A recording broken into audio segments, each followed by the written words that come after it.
Hey, how's it going? Today I'm talking about Proof of Time Half Marathon Training, Week 8. This is Running to the Castle, a podcast for slow, back of the pack Run Disney runners on a journey to running magical miles. Join me, Dr. Allie, as I share the secrets I've gathered as a runner, doctor of physical therapy, and coach. You'll learn the exact ways I get my clients to the castle strong, have a bigger buffer ahead of the balloon ladies, and have time to stop for character photos. Keep listening if your goal is to PR in fun, cross the finish line without feeling broken, and have energy to enjoy the Disney parks. Getting back on the training schedule, even though this is actually a vacation week for me. So this week marks my and Royal's 10-year anniversary since we got married, June 24th, 2016. We got married. We actually didn't do anything really for a honeymoon. When we first got married, we had wanted to go to Thailand, and we didn't have the money to go to Thailand at the time. And so what we did instead was over 4th of July weekend, we did 2 days in San Diego and just had a little vacation there on the beach. Went surfing, which if you guys have followed along with me, like I'm not much of a beach person, but doing surfing, like that was pretty fun. And then we just hung out, we walked around and had a great time.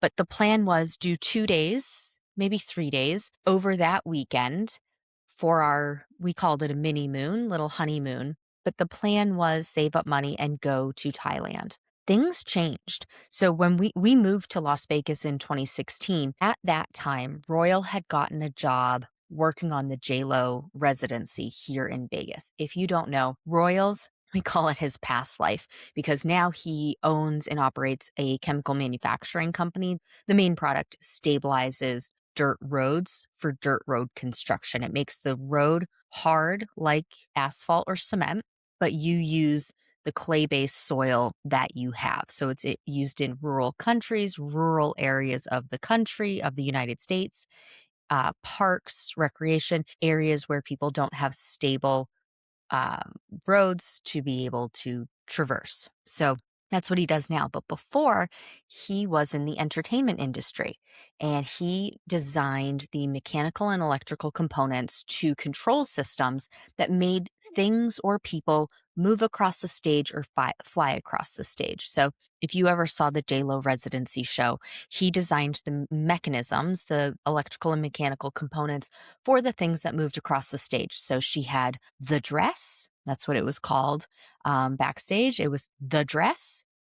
And they had a moon that moved around. They had all sorts of different things. But if you also think of Peter Pan flying around, if you think of just like Taylor Swift's The Eras Tour, when the stage opens up, when the stage rises, if you have ever seen things like Pink's show where she's flying through the air doing acrobatics, the mechanisms, the control systems and things moving those things is what he used to design. And so when we moved to Las Vegas, he was working 2 jobs. He worked his full-time job for whatever company he was working for at the time. And then somebody from the JLo backstage group knew Royal and they needed the electrical and mechanical components. And so they were like, hey, let's just sign him on as a 1099 and we're going to do this. Well, in case you don't know, I'm going to brag a little bit on my husband. He was so good at his job and he is a nice person that everybody liked him and he was really good at doing what he was doing. And so when he had like one job, I think the thing was they needed the dress to work, and whoever was working on it first, it just wasn't working. And so if you don't know the dress, she was standing on a platform with what looked like this long dress that wrapped around her waist. She clipped in at her waist and it moved forward. And as it moved forward, it moved up and it looked like the dress just spread out. I'll share something on my Instagram. I'm going to try and share it the day that this drops and I'll show you what that looked like. And for some reason they just couldn't get it to work. And so they called Royal. He got it. He designed the mechanism and got it to work.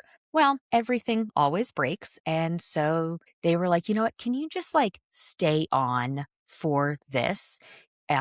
Residency shows are 3 nights performing most weeks, few days of rehearsals, but it's mostly at night. So there were long days, but he made it work. So anyway, we were doing all of this when we first moved to Las Vegas. And not me, Royal, doing all of this when we first moved to Las Vegas. He actually moved to Vegas first because of the residency show. He moved around Christmas 2015, and then Levi and I came out February 6, 2016. Did I say Christmas 2015? Anyway, timeline. We got married June 24th, 2016. So all of this is happening. I have a point to my story. So he's doing all of this, and we're saving all of the money from JLo. And I will say the residency was 3 years. He started out with this electrical and mechanical mechanism component. They liked him so much that they just kept saying, hey, stay on, give you more money. Hey, stay on, give you more money. Finally, it got to the point where they liked him so much and somebody else had left that, forgive me, theater people, I forget what it's called. Royal will probably kill me knowing that I forget what this is called. But he ended up being the person calling the show at the end of it. So, when you say, okay, dancers go, J-Lo go, singer go, so-and-so go, round 2 go. So, and they sit in that middle booth and they just watch the cues and they hit go and they say go and they say go. And so he ended up, by the end of it, that's what he was doing for the show. And of course, he was also there to fix the things that were broken. But he ended up hiring somebody else to do that part for him when he switched to the technical director role. I don't know what it's called. I don't remember what it's called. It's been a long time. Anyway, he did all of that. And with that, and planning for a wedding. So now this is the beginning of residency and planning a wedding. We recognized that we didn't actually want like this really big wedding. It had been planned that we were going to get married August 12th, 2016, back at my parents' house in New England, and we were going to have it catered. It was going to be really nice. And just the whole hubbub of it, we were like, this is taking away from what we want. We don't, this isn't what we want. So we ended up very last minute, 2 weeks before, we decided, you know what? We're just going to get married at one of the chapels here in Las Vegas. Not one of the chapels with Elvis, but just one of the, you could go today if you wanted. But we did want some family members and some friends there. And so mainly his best friend, who was his best man, we wanted him there. And then my sister was my maid of honor. And then my family was there. His family is local. And we made it work. And we got most everybody we wanted there. There were a couple of people that were unable to make it, but it was like, I don't know, 20 of us total. It was perfect. Quick little ceremony in the 115-degree heat, but we also got to have Levi there. It was wonderful. But like with all of that hubbub and the stress of that, and then he couldn't take time off for a honeymoon anyway. We didn't have the money for a honeymoon anyway. So we're like, okay, we're just going to do this. And then as the years have gone by, we really haven't done anything for our anniversary. Our first wedding anniversary, he was working on a show, not a show, what do you call it? I don't know, a display at the Rock and Roll Hall of Fame. And that was the bane of my existence. I was livid. This was supposed to be a 2-week project. It ended up being 6 months. He was gone so much. And he would come back a little bit because he was still working on the JLo project, but it got to the point where on our first wedding anniversary, I was like, I just want you here for the one day. They couldn't do it. They could not have him be in Las Vegas with me for that. So they actually flew me out to him for our 1-year wedding anniversary because they could not have him be gone. And so I got to spend the evening. We went to dinner with him. I think I stayed for a day, but I had to be back to work. It was a big thing, but that was our first wedding anniversary. Second wedding anniversary would have been 2018. I actually don't remember what we did. We probably did something. 2019, we went to Cancun, or actually maybe we went to the Dominican Republic. We've gone to both of those places to resorts. Off the top of my head, I don't remember. It doesn't really matter. Then the next year is 2020. World shut down. We weren't doing anything then. And then 2021 was when S hit the fan for his health. In the past 5 years, 21, 22, 23, 24, and 25, we have been at the Mayo Clinic for his health, for his wedding anniversary. So this year, 10 years, I said, you know what? Let's do something. We can't really travel. because of his health conditions and things like that. And so we did a staycation on the strip, and I hung out. I had a couple of coaching things. I had my Stronger Faster Finisher group on Tuesday, and we went to dinner and I hung out. I got a massage, I got my nails done. I worked out a couple of times. And so that's what we did for our 10-year wedding anniversary. So goal was to work out a couple of times that week. So I started off Monday because we didn't go down to the strip until Monday afternoon. So I worked out Monday morning, did a 10K race pace tempo run. And it was originally supposed to be a rest day, but I was like, you know what? I want to stay on track. Past couple of weeks haven't been great. So let's just do this. Right. So I did. And overall, it was really good. Started off strong, contemplated what I had talked about a couple of weeks ago of doing multiple run intervals in a row where it was the race pace instead of alternating race pace, easy.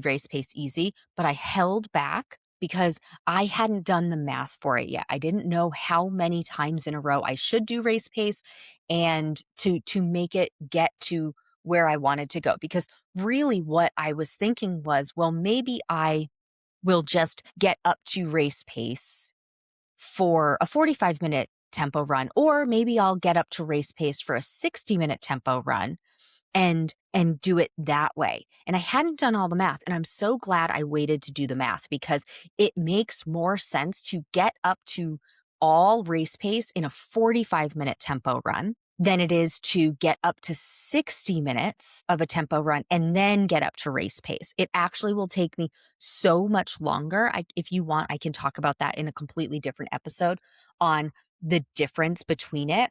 But if I get up to 10K race pace in a 45-minute tempo run, and then from there, stay at all of the intervals being race pace, and then build up from 45 minutes to 50 minutes to 55 to 60, and then 65 minutes total. Now, of course, 10-minute warm up, 10-minute cool down included in that. So not total 65 minutes of running race pace. That will actually go quicker doing it in that orientation, which now that I've seen it makes sense, but I didn't clock it.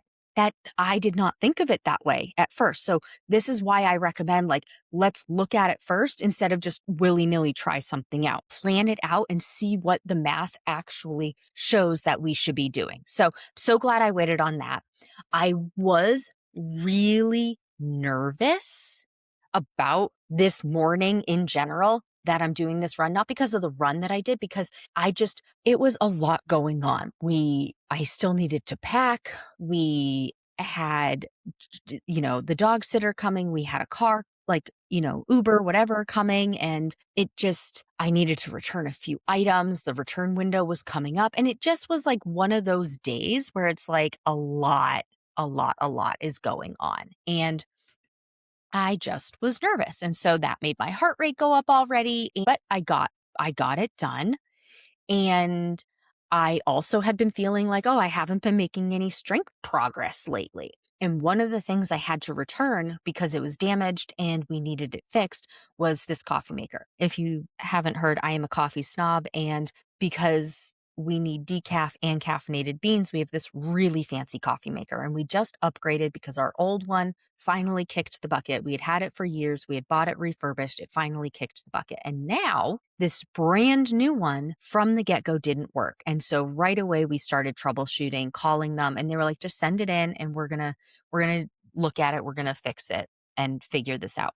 But it's 40 pounds. And so I had to put it in the car, bring it to UPS, take it out of the car, get into UPS, like managing the door, managing the car, everything like that. And I'm not very strong and I don't really like strength exercising. I do the bare minimum, but with this journey of doing my proof of time and getting faster, I'm also working on I'm also working on strength. And I am so proud of myself. I woman handled this box. 40 pounds. I got that out of the car, no problem. I could even shut the overhead hatchback on my SUV. Somebody did hold the door for me to get into UPS, but I was able to walk it all the way into UPS, bring it right up to the counter, easily put it on the counter, And it was just so incredible to see, like, okay, I know I felt like I haven't been making strength progress, but look at this thing that I was not able to do a couple of months ago. I mean, literally a couple of months ago, I couldn't, carry and lift and put the carry-on luggage, which was between 40 and 50 pounds. I couldn't put it in the overhead bin. And this one, 40 pounds. Now, I didn't lift it over my head. I probably could have, though, but I wasn't going to try it. This fancy coffee maker, I don't need it to break. I just needed to get it into UPS and put it on the counter, have them scan it and take it away. But I did it.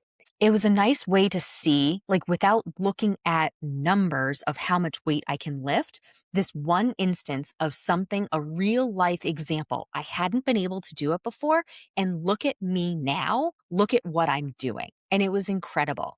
And I'm noticing that carrying Levi into the bathtub for his bath is easier. I don't feel like I'm relying on my bones to hold me up. Like, literally, if you've ever seen somebody who is weak or who is hypermobile and they stand in different ways, it's because they're not relying on their muscles to hold them up. They're relying on their joints and their bones and just their skeleton holding them up. I didn't feel like I need to do that with Levi for his baths the past couple of weeks. So that is also incredible.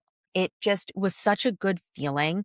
And, we often think we can't do as much as we actually can. But during these strength workouts and in everyday life, I don't necessarily feel the difference until I have to do something like this. And I did it. It was great. And so after I did that, I did the speed workout, 10K race pace. And I did race pace, walk, easy pace, walk, and repeat. It felt great. First one always catches me like, oh, I bet I can go faster. But then by the third round, I'm like, oh no, Allie, maybe you can't do this. This is exhausting. When is this over? This is your reminder that if you catch yourself in the first round saying, ooh, this is too slow, I could totally go faster. Please wait until the end of the workout to decide if you need to make that faster. You can make it faster for your next workout because your body is rested and recovered. You're just starting that workout. Give it a little bit, give it the whole workout. So I was going to say give it a little bit of time, but no, give it the whole workout and decide next time I could increase it if you're going to. But based on how I have the speed workout set up, I have done these. I have tried these. And you may be listening like, what's a 10K race pace tempo run? It's technically not on your training schedule, especially if you're in stronger, faster finisher, because this isn't tried and true yet. I haven't completed this whole proof of time concept. So it's coming, but I'm going to adjust it on myself before you try it. But if you catch yourself thinking on a speed workout, like, oh, this is so easy, I could totally do more, please wait until the next one. If you actually can do more, maybe, well, if you're in stronger, faster finisher, talk to me about it. But if you're not, wait until the next time you do that speed workout before you actually increase the speeds, because you don't want to overly exhaust yourself. You want to challenge yourself so it changes you. If it doesn't challenge you, it doesn't change you. But you also don't need to go significantly beyond that upper limit, right? Like going a little bit beyond that upper limit is good because you'll make progress, but you won't exhaust yourself, okay? Have the discipline to hold off on increasing that pace until next time. Trust the numbers on your screen from your training plans with my pace testing. I have the math in there that it should come out right. Now, of course, I make errors and sometimes I make it go too fast, but that's not the case I'm talking about. I'm talking about you feeling like it's too slow, not you feeling like it's too fast. Anyway, after the tempo run, I did 30 minutes of strength and I used medium weights, which is 8 reps of the exercise. Since I had 30 minutes, I did it circuit style. So I did one set of each exercise before I got to any of the second set. That way I made sure it was well-rounded and didn't skip any of the exercises. Since I only had a finite amount of time, I could not go beyond that 30 minutes. I did almost all of them twice, just not leg extension or ham curl, but I did the leg press twice. So it worked those same muscles in that way, just slightly different than the way it's used in the leg extension and the ham curl. And I am also going to start using, I coming soon, using those strength workouts and my workouts in general as video examples for members in Stronger, Faster, Finisher. So you can see what a medium workout, like not how heavy I'm lifting, but the comparison of how quickly I can go through a lightweight workout versus how quickly I go through a medium weight workout and versus how quickly I go through a heavyweight workout. Not my actual weights. That comparison for you, not helpful. That doesn't matter because it's all about your numbers. Don't worry about what I'm doing. Don't worry about what Susie Q is doing. Right? It's all about your numbers.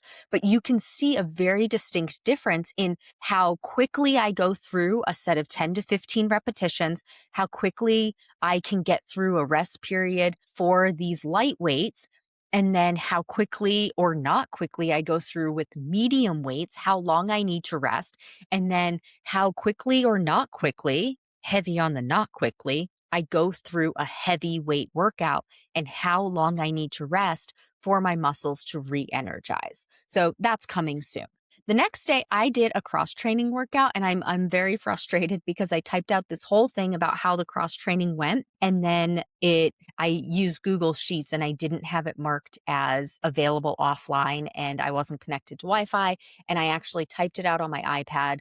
Then I opened up my computer and it reset to what was on the computer because the computer was connected to Wi-Fi, the iPad wasn't, so I lost all of it. I do not remember what I said, but it was an incline walk at it was supposed to be 8 to 12%. If I remember this correctly, I felt like oh, yes, that's what happened.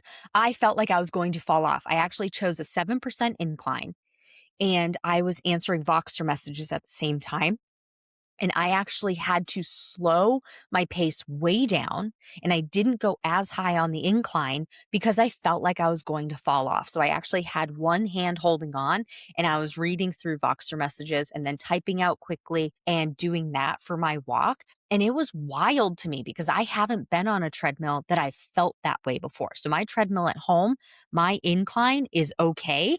And I was thinking about it. Well, maybe I haven't been doing 7% incline. I should actually double check that and see how it actually feels. So remember, if your treadmill is different than what I have my settings at, you may not be able to go as high as I say in some of these settings. And that's okay. You just do what makes it challenging for you without having to go overboard, right? But I did some strength workout on this day at the hotel. I used dumbbells instead of the machines because I had just done strength the day before. And so I wanted to do something to keep consistent, but I didn't want to exhaust my muscles. They needed some recovery time from the day before. So I did similar exercises to what the machine would do, but in a different position and dumbbells. So this is a good example of where using light, medium, and heavy weight days comes into play really nicely and having a variety of exercises because doing the exercise that may activate the same muscles, for example, a seated row versus a bent over row using a dumbbell, seated row using the machine at home, it's working the muscles in a similar fashion, but I usually can't use as heavy of weight anyway. Like my comparable medium weight may not be the same on the machine to the dumbbell, but because it's using more stabilization of the muscles to stabilize the joint as it's moving through space because my hand is not locked on the machine. It's a different way of utilizing the muscles. So I did it with a dumbbell and I overall just did a light weight so that I could go through the motions, kind of check the box, tire them out a little bit because they got tired from the workout the day before. And now I'm not going to overly exhaust them, but I'm still going to work them. So that was the choice I made with the dumbbells with the strength workout at the gym at the hotel because I have a goal and I want to keep going. I wanted to do strength workout at least 2 days that week. So doing it Monday, Tuesday, not ideal every week, but this week, that was the way to make it possible for me to do this. Wednesday, Thursday, I did rest days. And then Friday, I did a hill workout at the gym. So we left the hotel on Friday. So I decided, get up in the morning. I'm going to do my hill workout in the morning because we didn't need to check out until like noon. And it was pretty good. I started off thinking the incline was off and the pace was off. And the pace was. I was on a treadmill that was in kilometers, not miles. And so I switched to another treadmill because I did not have the mental capacity to do the math of figuring out kilometer per hour versus mile per hour. I just needed to be able to hit a button and know what I was doing. And so I it felt right when I started, and I even caught so during the hill workouts on the treadmill and the other speed workouts on the treadmill, it often feels like it's going to be too easy, but partway through, like the fourth, fifth, you're like starting to really huff and puff. So I I started with the treadmill being at the wrong pace, the wrong speed because it was in kilometers per hour. And I was like, this can't be this easy. And it just overall was weird. But so I switched the treadmills and got it figured out. I was able to do 10 rounds of it, which is what I should be doing. And uh and if I had increased the pace after the first one, I would not have been able to do it. It was so hard. And I was even like the incline again, I actually did less of an incline than I had planned because of what I had felt earlier in the week. And as I was nearing the 30 seconds limit for the hill intervals at rounds 8, 9, and 10, I even had to keep my hand on the handle to just have an extra safety mechanism because I was tired. I needed a little extra reassurance that I was not going to fall off the treadmill. So this is one of those reminders that I mentioned earlier, and I will continue to mention. When you are first doing it in the first couple of rounds, have the discipline to hold off on making any changes if it's feeling too slow or too easy. Just wait until the next time you do that workout to make changes. Make note of it so that you remember to make that change, but don't make that change in the middle of the workout because you might not need to, and it might be too much by the end of all of it. The hill workout should be hard, but it shouldn't be impossible. And it shouldn't feel like you can't do all 10. You may question in the last couple of rounds, but you should absolutely actually be able to do it. Then on Saturday, I had my long run, 6.92 miles, and it was warm out, but not too much. And I drove over to my old neighborhood to use the community center there, the water stops along the routes and everything. And it was really good. It was much better than the previous weeks. I slowed it way down. I wanted to aim for 12-minute per mile running pace. Now, remember, my running pace is not your running pace. Please, please, please do not compare it. I use that number just as so that you can conceptualize what I'm going to say next. I really wanted to hit the 12-minute per mile, not go faster than that. My easy pace is actually 10 minutes and 55 seconds. So this would be a whole minute per mile slower. And I wanted to do that. And I did it for most of the intervals. I think I had 20 run walk intervals for my long run because it was 6.92 miles. And 4 of them, I was in the 11s. The upper 11s, it was slower than 11:30. Most of them were like 11:52, 11:56. I did have an 11:40 in there, which is a little too fast for my liking. 11:52, 11:56 is pretty darn close to 12-minute per mile that I'm okay with that. That's a couple of seconds. 20 seconds, that's pushing it a little too much. However, it technically is still slower than my easy pace. So an overall win, but an 80% is good enough for the actual goal of being no faster than 12 minutes per mile running pace. But overall, it felt great. I didn't have any problems with low sugar. I filled my water bottle 3.5 times. My bottle is 18 ounces, and I do 1 scoop of Scratch, 1 liquid IV each time I fill it, with the exception of that time that I half filled it. I had drank my water half down and then filled it. So it was a little diluted, but still getting all those carbs in there. And it just was, for where I was running by a water station, I knew that that was the best time to fill it, and I didn't want to drain it. So I just refilled it. Anyway, 3.5 times, but 1 scratch, 1 liquid IV each time. I do that combination because of the flavor profile. I really like it. Scratch is a little is not sweet enough for my sweet tooth. So I add liquid IV to help with that, but liquid IV doesn't have enough carbs. So the combination of the two gives me more carbs and gives me that sweetness that I like. I stick with strawberry lemonade flavor when I'm running. That's my little treat to myself. I only drink that flavor when I am working out. Overall, long run great.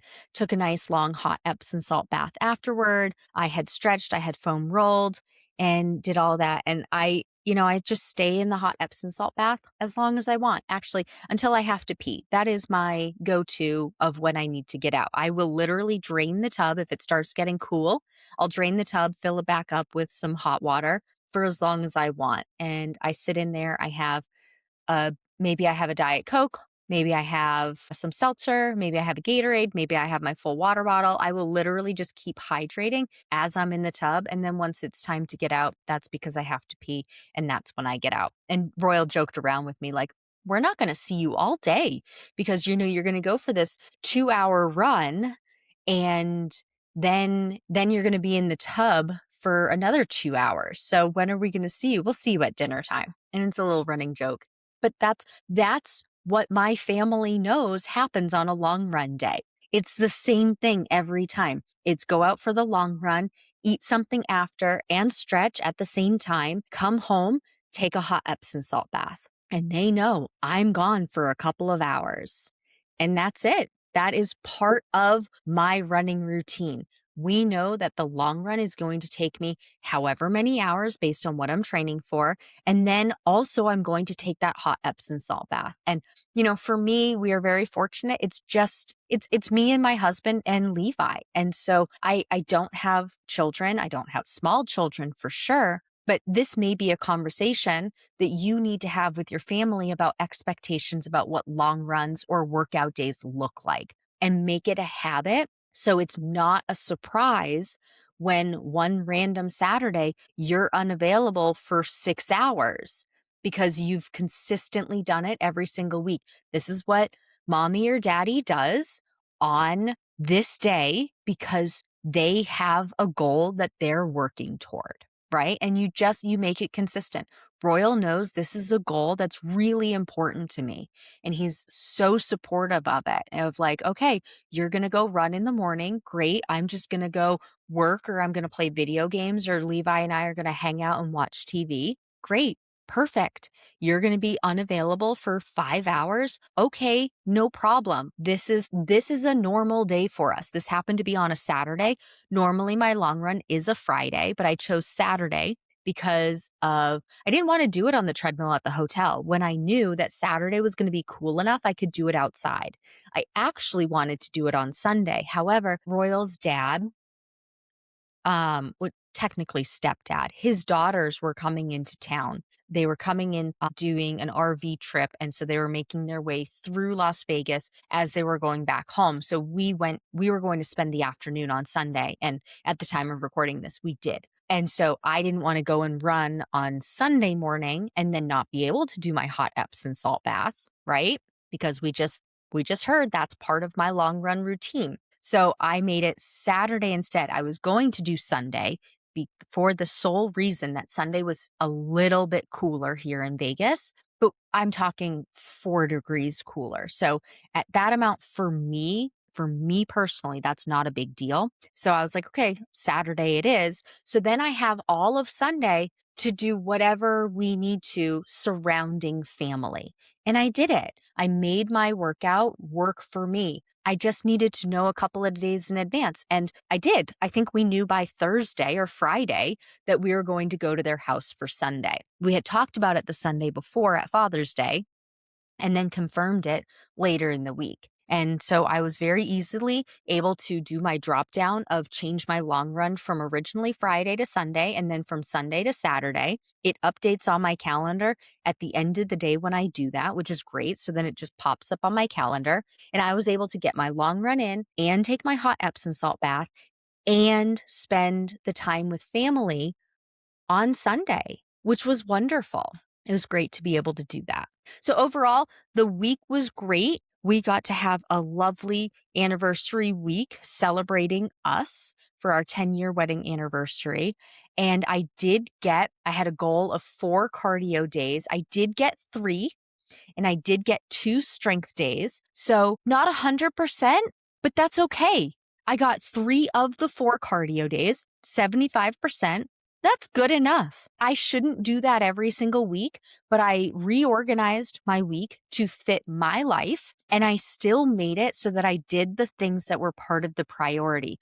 Priority right now is training for this 10K, where I'm going to use that time for a proof of time for half marathon. So I needed to work on speed. So I chose to do 2 speed workouts and my long run. That fit my goals and it fit my life this week. That's what will work. That's how you stay consistent. I'm not going to get upset that I didn't get 5 cardio workouts this week. It's not the end of the world.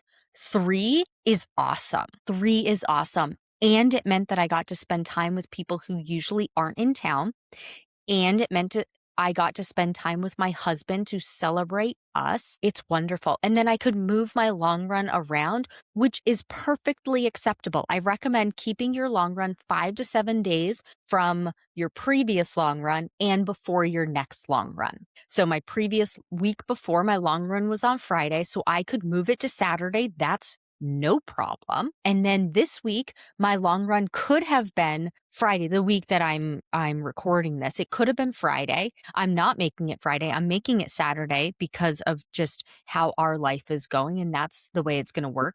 But then the following week, if it goes back to Friday, I don't have to do anything because it is still within that 5 to 7 day 5 to 7 day time frame. If I was moving it to something like Wednesday, I would need to plan out in advance, but I'm not, so I can do that. So remember, your week doesn't have to be perfect. Get what you can done and congratulate yourself on doing the best you can this week.